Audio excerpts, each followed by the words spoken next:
attempt to get to the moon. 0. We have liftoff. Liftoff at 7:51. In Earth orbit, the horizon is just slightly curved. When you head on out to the moon, that horizon slowly curves around and upon itself, and all of a sudden you're looking at something that is very strange, but it is very, very familiar. Oh my God, look at that picture over there. Wow, is that pretty?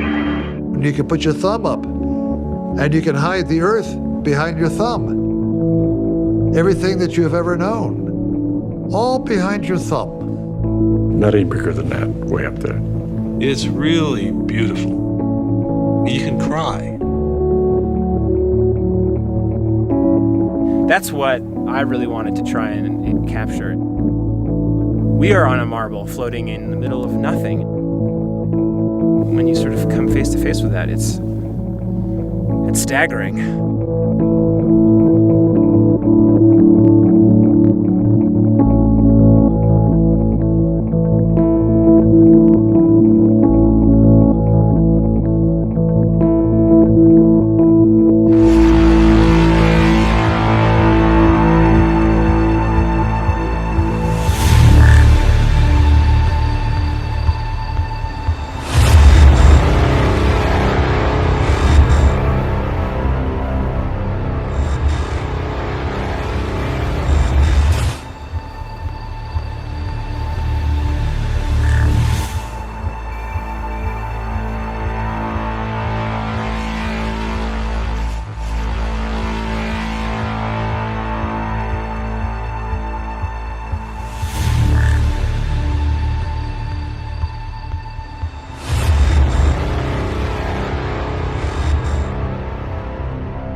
Well, these objects kept coming over flying the same kind of formation that we fly in our fighters. Where were you flying?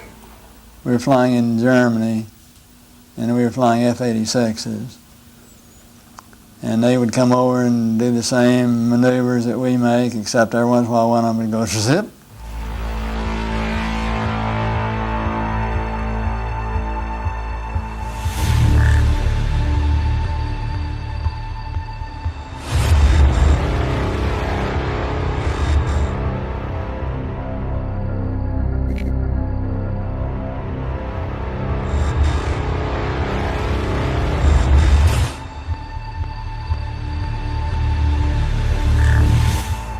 There have been ET visitation, there have been crashed craft, there have been material and bodies recovered, and there is some group of people somewhere that may or may not be associated with government at this point, but certainly were at one time, that have this knowledge.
I did 5 cruises to the Gulf. I started right after Desert Storm. I had an entire squadron. I had 12 airplanes and 330 people. This is mine. This is what we typically flew at night. You can see these little brackets here. November 14th, 2004. It's a clear blue sky. There's no wind. And you see this Tic Tac. It's just this white object that's randomly moving around. It makes the hair on the back of your neck stand up a little bit. I remember telling my back seater, I said, dude, I don't know about you, but I'm a little weirded out. It's not a helicopter. It doesn't have rotor wash. There's no propulsion. There's no wings. It rapidly accelerates and disappears. Like, poof, gone. Weirdest thing I've ever seen in my life. I chased a UFO. But I like to just crawl back under a rock and be myself again. Yes.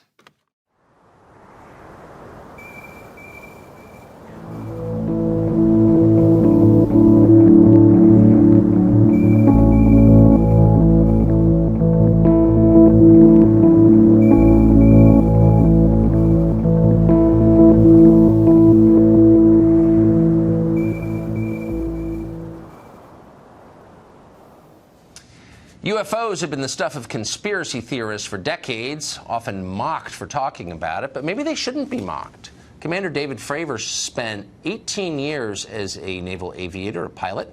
In 2004, he had an unforgettable encounter with an aircraft he said was defying the laws of physics. Former Commander Fravor joins us tonight. Thanks a lot for coming on tonight. Tell us what you saw. Well, we had launched on a routine training mission. When we joined up, we were told that the event was going to be canceled and that we had real-world tasking, and we were sent out to the west. Now, take in mind that this has taken place about 100 miles southwest of San Diego, between San Diego and Ensenada, Mexico, on a clear, perfect day, blue waters. We get out to the spot where they tell us it's at. We start looking around, and both airplanes see a disturbance in the water and a white 40-foot long Tic Tac shaped object just hovering above the water, going forward, back, left, right. There's no rotor wash, there's no wings, nothing. So as we drive around in a clockwise flow, we get to about the 9 o'clock position, and I said, well, I'm going to go down and check it out, and the other jet is going to stay high. So as we go down, when we get to the 12 o'clock position, it starts to mirror us. So it's in a clockwise flow, and it's on the opposite side of the circle from us. And we continue this. It's in a climb, we're in a descent. We're getting a great look at it. This whole thing takes about probably up to 5 minutes from the time we show up. I get over to the 8 o'clock position. It's at about the 2 o'clock position, and I decide I'm going to go and see what it is, and it's about 2,000 feet below me. And I cut across the circle, and as I get within about a half mile of it, it rapidly accelerates to the south in about 2 seconds and disappears. What would you estimate the speed? Oh, well above supersonic. It like a bullet out of a gun, it took off. So from what you know about aerodynamics, mechanics, physics, should this be possible, what you saw? Not with the technology that we have today. Not at all.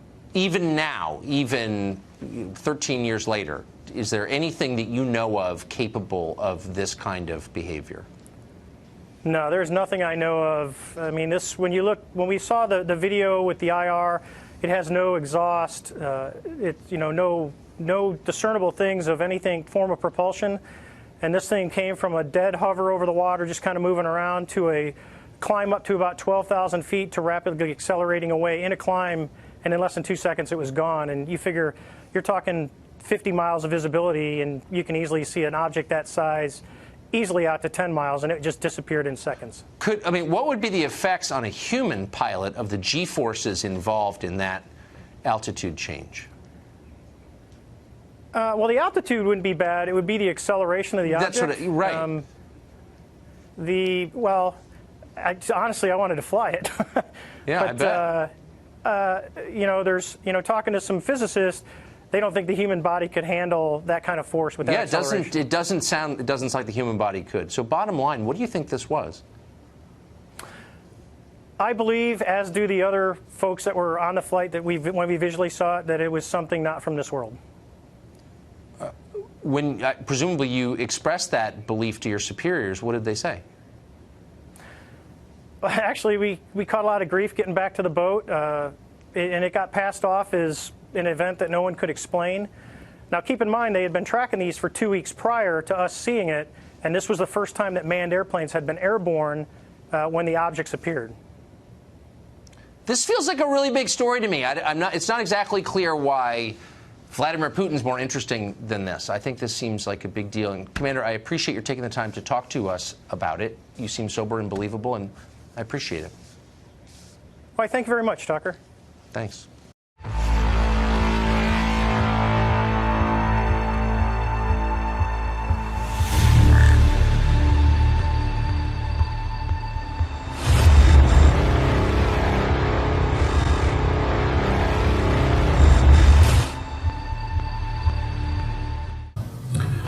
Good morning. My name is Dwayne Arneson.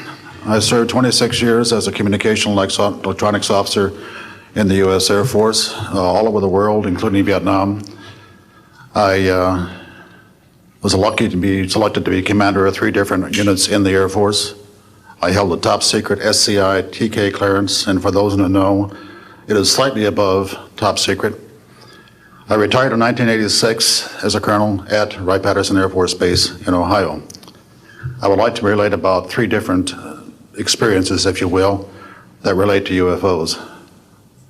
As a young lieutenant over in Germany, Ramstein Air Base, Germany, back in the early 60s, I was in charge of the cryptographic center. I had a top secret crypto clearance at that time, and I can clearly recall seeing a message that went through my crypto center which said that a UFO had crashed on the island of Spitsbergen, Norway, and the team of scientists were coming to investigate it.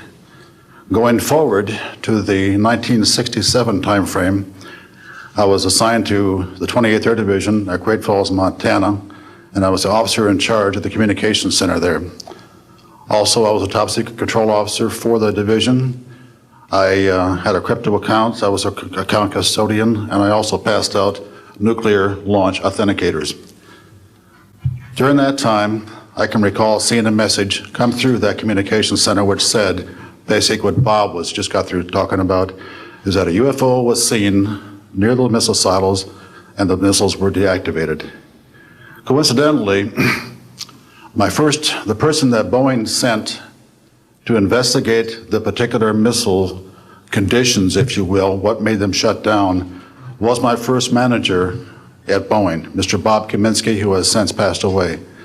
And I can recall him on different occasions. He lived close to me in Auburn, Washington. That's where I'm from. And he said, Arnie, he says, those missiles were perfectly clean. That was the result. So the one last incident concerned when I was as a commander of the unit in Great Falls, or in Caswell Air Force Station, Maine, I had contacts with the security police at Loring Air Force Base, and they told about UFOs that were seen near the nuclear weapon storage areas on Loring Air Force Base. And I'll be glad to testify to Congress that this is absolutely the truth. Thank you.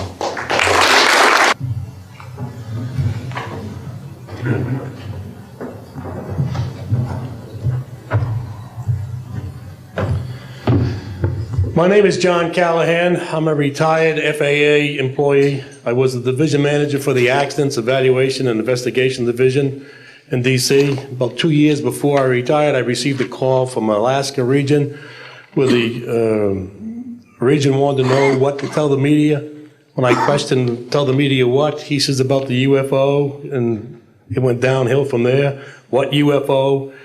I have a copy of the original of the video that we took, which is rather interesting. And once the thing was all over, the reports started coming into my office, but because it wasn't an FAA air traffic problem, the FAA's report ended up on a table in my office. And it stayed there until I retired, when one of the staffers packed up all my gear and helped it move to my house. Also, in a box I found just a few days ago, in my 1992 tax return, I have the target printouts from the computer data, which, so if you wanted to or look at every target that was up there at the time, you can now reproduce this from this piece of paper here. My name is Dan Willis. I was in the United States Navy. I held a top secret crypto level 14 extra sensitive material handling security clearance. I worked in the code room at the Naval Communication Station in San Francisco. In 1969, I received a priority message from a ship near Alaska that was classified as secret. The ship reported merging out of the ocean near Port Bow, a brightly glowing reddish-orange elliptical object, approximately 70 feet in diameter, emerged out of the water, shot into space, traveling at about 7,000 miles per hour. This was tracked on ship's radar and substantiated. Years later, I worked at the Naval Electronic Engineering Center in San Diego for 13 years. The co-worker who I worked with worked at the NORAD facility. When he first started working at the facility, he noticed objects going on the screens that track everything out in space and in the air, objects going off the scale, doing right-angle turns. When he inquired, his older supervisor advised him that, quote, it was just a visit from one of our little friends. He thought this was a little unusual. These statements are true. I'm willing to testify under oath before Congress. Thank you. Good morning. I hope you'll pardon me. I'm a little bit nervous. My name is Charles L. Brown. I'm a Lieutenant Colonel, U.S. Air Force, retired, subsequently 7 years with the Foreign Service. The Air Force, as most of you know, was formed in 1947. OSI, as a central investigative agency for the Air Force, was formed, I think, in 1948. So everything was relatively new. Needless to say, starting in 47, UFOs were rather new. The Air Force Intelligence, or Air Technical Intelligence Center was at Wright-Patterson Air Force Base, and I had my office in a building adjacent to it. And our organization was the worldwide investigative agency for the Air Force for any unidentified flying objects. This lasted for about 2 years. The project name was known as Project Grudge. It was a predecessor to a project known as Blue Book, which Ed Ruppelt headed. During my experience with it, I would collect the data from, I didn't collect it, it was sent into my office. I analyzed it. As a pilot investigator, I was able to offer some bits of advice to the Air Technical Intelligence people. Now, you might visualize a massive office, but as I recall, we had a first lieutenant, a secretary, and a technical sergeant. That was the essence of Project Blue Book when it started, or Project Grudge, Blue Book, and expanded somewhat. During the review as an analyst of these various documentary reports, if you will, or documents, I became clearly convinced that there was substance to what was being reported, in that we had ground visual, ground radar, airborne visual, and airborne radar confirmation of some of these sightings. The individuals who made the sightings were everything from airline pilots, military pilots, police officers, some of the people that your lives depend upon on a daily basis. These are very reputable and credible people. I hope that the testimony here from very credible people will convince you of that and will further Steve Greer's disclosure project, in that pressure needs to be brought to bring this to the attention not only of the Americans, but of people all over the planet. These vehicles have been seen and confirmed all over the planet. I am willing to sign a sworn statement or testify to my judgment and to what I have observed. Such things do exist. Please believe me. Please believe those who follow me. Thank you. My name is Don Phillips. I was in the United States Air Force and had worked with certain intelligence agencies of the United States government. Prior to my Air Force, prior to joining the Air Force, I worked for the famous Lockheed Skunk Works. Good morning. My name is Carl Wolf, and I was a precision electronics photographic repairman with a top secret crypto clearance in the United States Air Force. I was stationed at Langley Air Force Base in Virginia. In 1965, in mid-1965, I was loaned to the Lunar Orbiter Project at NASA on Langley Field.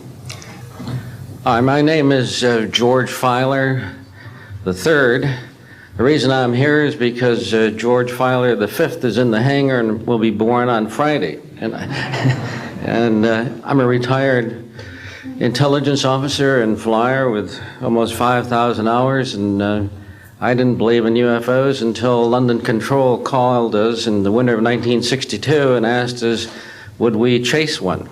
And we said, sure.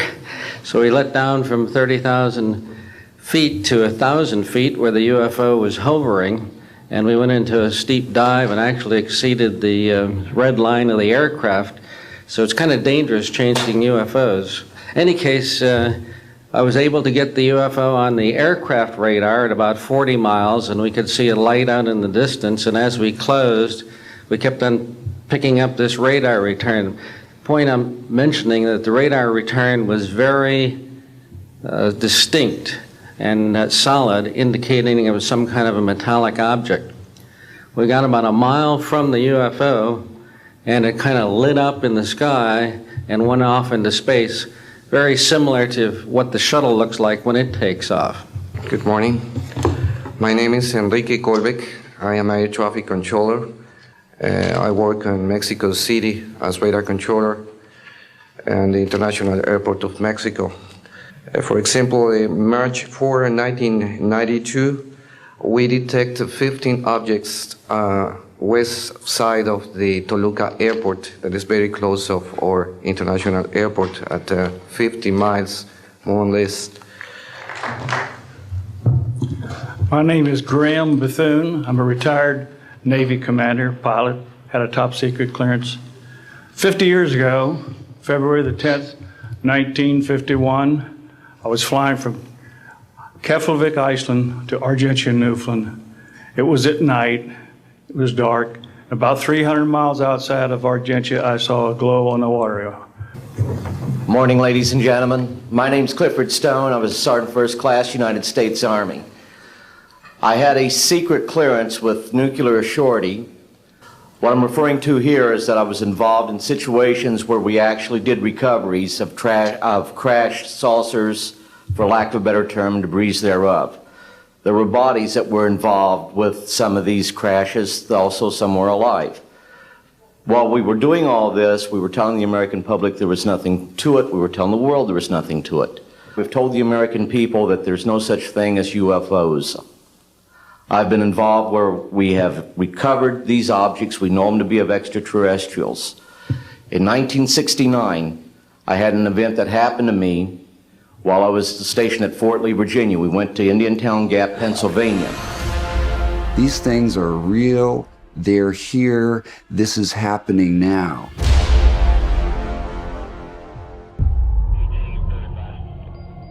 There are cases that are not explainable in conventional terms. That have been made by credible observers of relatively incredible things. When we got right up to it, it lit up.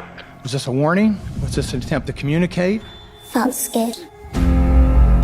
I was running and playing, and then I saw this maroon color in the sky. It was not anything from this earth. He was looking at all of us.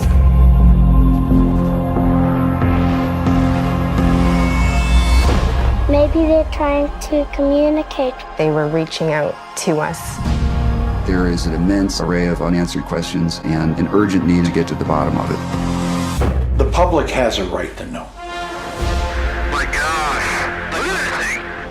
The question is no longer if they are here, but why. What are they doing? What do they want from us? What are their motivations? For over 75 years, there have been sightings in the sky. The UFO shut down several missile silos in Montana. Thousands of witnesses worldwide. My name is Robert Solis. Active duty after I graduated from the Air Force Academy in 1964 until 1971, and separated as a captain. In March of 1967, I was stationed at Malmstrom Air Force Base, Montana, as a missile launch officer, Minuteman missiles. On an early morning of March 16th, 1967, I got a call from my security guard, primary security guard upstairs. We had about 6, as I recall, flight security airmen upstairs. I was downstairs 60 feet underground in a capsule, monitoring and controlling 10 nuclear-tipped Minuteman missiles. I got a call that morning that they were seeing strange lights flying in the sky. I disregarded that call. Told him to. He said there was a bright, glowing red object hovering outside the front gate. It was oval-shaped. He had all the other guards out there with their weapons drawn. Right after that call, I woke up my commander, who was on a rest period, Fred Mywald, a retired colonel now, and told him about the phone calls. As I was telling him about the phone calls, my weapons started going down. It had to be a data collection. I'm sure they scanned the warhead. Just kind of hovering there. It never changed its longitudinal axis. And then it goes poof and it takes off the side. And high-level cover-ups. The government was covering up what happened at Roswell. Hiding these dark secrets. I was told there wasn't anything there when I knew there was. People need to know there is something else out there. Yes, there had been visitation, crashed craft, material recovered. Shouldn't we be spending some money to study all these phenomena? I knew this was breaking news for the front page of the New York Times. They were trying to communicate, trying to tell us something. Now it's time to tell people about it. These things are real. They're here. This is happening now.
Very importantly, I'm hereby directing the Department of Defense and Pentagon to immediately begin the process necessary to establish a Space Force as the 6th branch of the armed forces. That's a big statement. Good morning, ladies and gentlemen, and members of the press. My name is Larry Warren.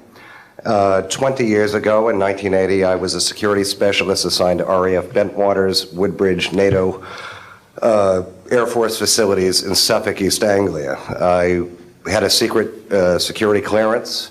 I guarded our backline nuclear weapons that were stored there at the time, without the knowledge of the people of Great Britain. I went through a portion of a 3-night UFO event where objects made incursions over our WSA, fired pencil-thin beams of light into them, and adversely affected the ordnance, possibly. These objects were on the ground on 2 different nights. Potentially there was another life form seen. This is an unpopular truth. These events were of extreme defense significance to not only Her Majesty's government, but this government as well, and they are still shrouded in secrecy. They are very complex, they are very vast. This is more about a human rights issue than just a UFO issue. 20 years ago, this room would be empty. I see a turn in history. This is history in motion, but unfortunately it's history with a security classification. I would be more than honored to swear under oath that I experienced what I did, I saw what I saw. These events produced not only, after numerous denials by this government, a memo by Lieutenant Colonel Charles Holt, our deputy base commander, which reads like science fiction. It also produced, years later, an on-site audio tape he made as these objects performed their feats and did what they did and violated airspace. These events are of extreme defense significance. I hope my brothers in arms that went through these events will be given immunity at some point and be able to join us here. It is an honor to share the stage with all of these people. And I think for all of our children, my son Dennis, God bless you, son, we can change the world. You're heroes for being here also, and I will testify in front of Congress if asked to. God bless. Thank you. We came to the edge of this field, Capel Green. And in the field, the first thing I saw was one of our airmen upset, and Robert Ball was talking to him. The guy was scared about something.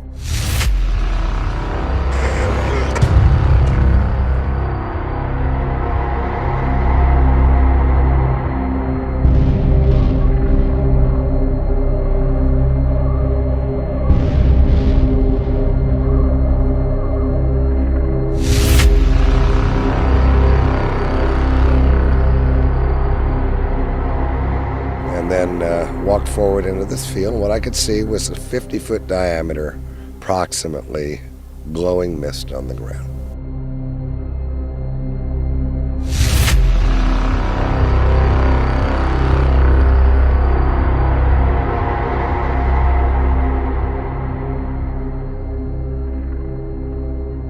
I saw a red light come in, it came down over the field in a downward arc, and went to the top of this mist, and I was not far from it, and there was a flash of light that was blinding.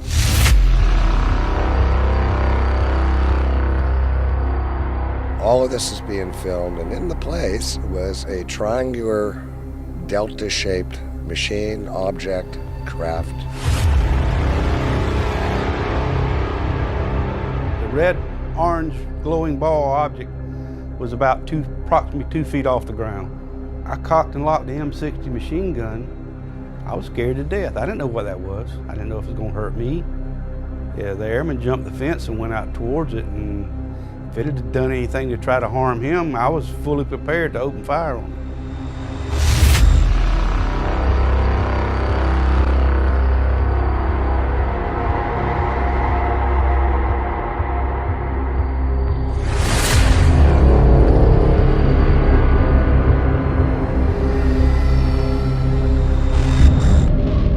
Broke into 3 pieces, the whole thing just blew us away. I mean, there's no aircraft that could do that. The movements, no aircraft can even do that today.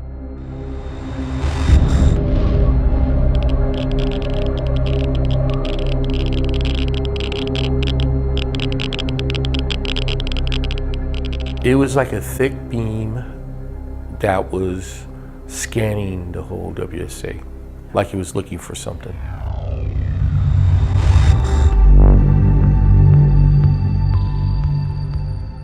Well, I watched cameras go through the actions of filming, and I know still pictures were taken. And off the fabric of this machine thing came this bluish gold bubble that was about 1 foot off the ground, and it split into 3.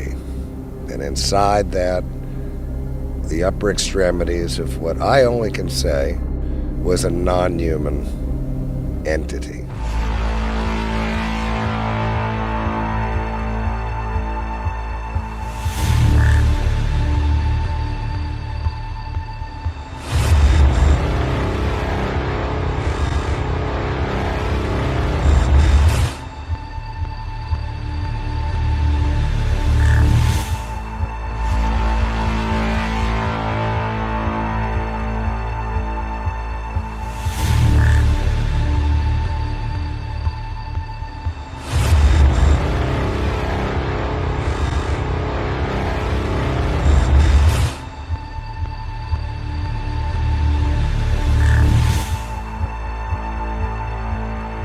We watched it till it exploded. Then we went out into the field, and we went across the field, past the farmer's house, and across there's a road in front of his house, a small road, and some brush. And we wandered through a small stream, and everybody got wet, which discouraged us from staying out too much longer because it was cold and damp and windy.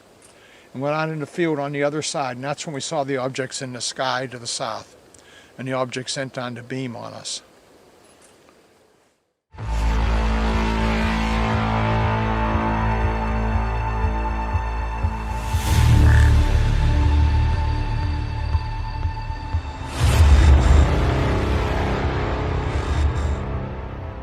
March 13th, 1997.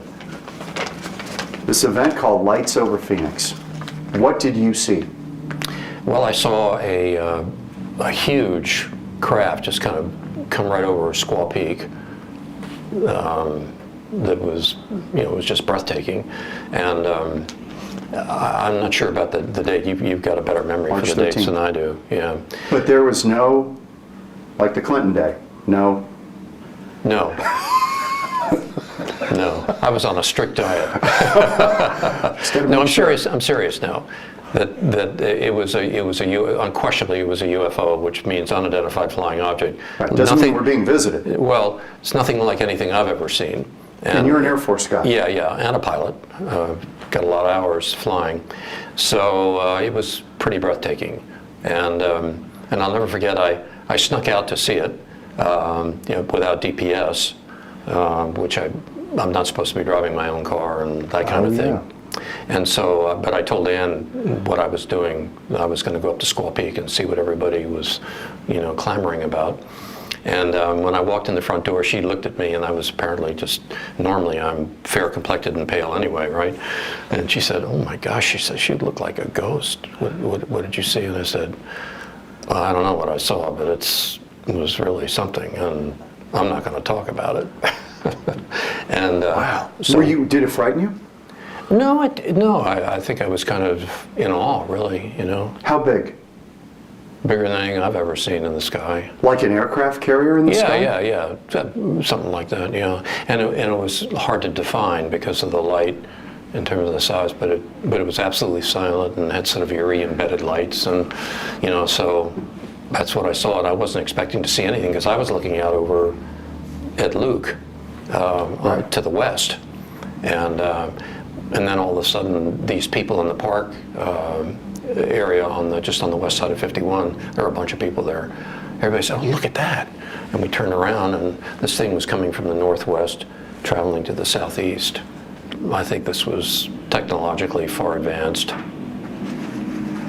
I use the analogy. Can you imagine if you took Christopher Columbus and put him in the cockpit of a Boeing 777? What his reaction would be? He wouldn't understand it. He would be convinced that this is something from another world, Is that what? And I think I really believe that. I believe that. But I've always been open to that. We're not alone in the universe. I agree with you. We're going to find that. We're going to find that out one way or the other. In terms of technological progress, would be so vast that we would be, I think, of sort of no consequence to whoever is visiting us, because the technology to get here would be just beyond anything we could imagine. Did it hover? No, it was just going in a straight line. Slow pace? Yeah, slow pace, yeah. And then, there were all the sightings. Flares. There were the sightings of the America West plane coming into Sky Harbor, said he could have landed on it. It was enormous. Like an aircraft carrier in the sky? Is that about as close as you could? I think that's a fair description, Oh my God. Yeah.